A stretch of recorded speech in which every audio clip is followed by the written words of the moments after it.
We've got the results back from the most recent midterm election, so the question on everyone's mind is, how's that going to affect me? Well, let's dig into how it's going to impact the economy and the housing market and get to the bottom line.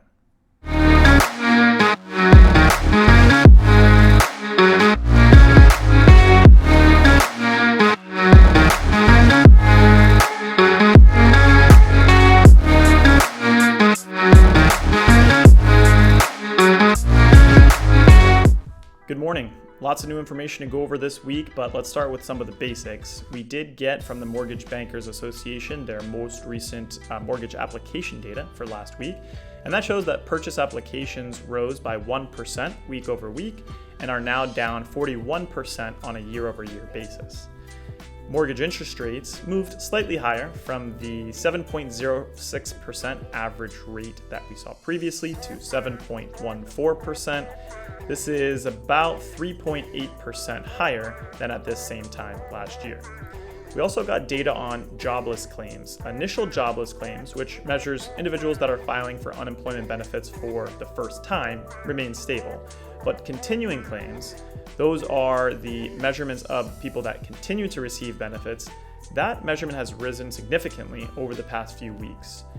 We also got data on the official unemployment rate. The unemployment rate increased from 3.5% to 3.7%, which was higher than expectations that put it at 3.6%.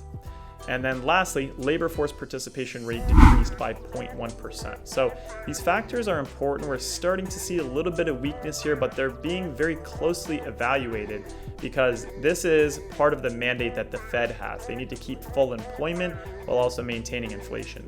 So the performance when it comes to the job sector is going to have a big impact on moves that the Fed makes. But Jake, big news we got recently was these elections that we've been hearing about. We've all probably been getting text messages and robocalls about the elections. So the elections are over. We got the results. What kind of stuff are we seeing? Yeah, thanks, Kyle. Well, it definitely creates some challenges. So because new legislation requires the majority in both the House and the Senate, this could make it harder to pass future spending bills now that we are past the midterm elections. We're honestly probably going to see a lot of gridlock when it comes to passing new legislation, but the flip side of that coin is that from a market perspective, that could be good for inflation, which we could really use some help with right now. On that subject, we also got some encouraging commentary from a few of the key Fed members. The New York Fed President, Williams, stated that he's very impressed with the fact that long-term inflation expectations have remained so stable. And the Fed Vice Chair, Brainerd, voiced her concerns with doing too much too fast with regard to the federal rate hikes. We also got commentary from the managing director of the International Monetary Fund, and she said that global inflation appears to be peaking. So definitely some positive signs and things to keep an eye on. Yeah, good stuff. Thanks, Jake. And some other interesting stuff that we're keeping an eye on is the consumer side of things and consumer spending. So U.S. consumers in the most recent month that we have data for, which is September, piled on another $25 billion of consumer debt. And that takes the total balance of outstanding consumer debt to $4.7 trillion with a T. So year to date, consumer credit is up $270 billion, which makes the greatest 9-month surge in recorded history. So pretty notable when you see something that has never happened before or tops a new record.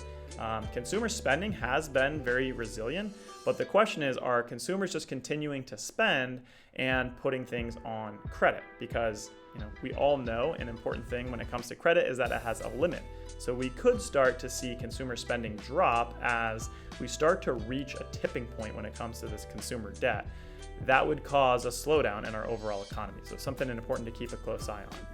Interestingly, when we talk about consumer spending, consumer debt, we've also seen some numbers come through when it comes to the auto industry. So first of all, when it comes to prices, the Manheim Used Vehicle Value Index fell 2.2% in the month of October after dropping 2% in September. So that means prices for used vehicles are now down about 10.6% year over year.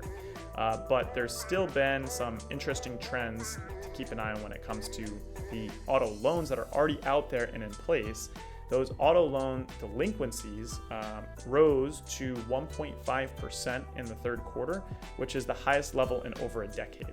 So a couple of important things to keep in mind when it comes to consumer spending and consumer debt, because that's going to influence the economy, and the state of the economy has a huge influence on where things stand for the housing market. I think we've seen that this year because the housing market has shifted drastically as the economy has had some major changes. So we want to keep an eye on what's going on, what are some of the underlying reasons for these changes, so that industry professionals out there in this space can make sure to stay informed and be well positioned.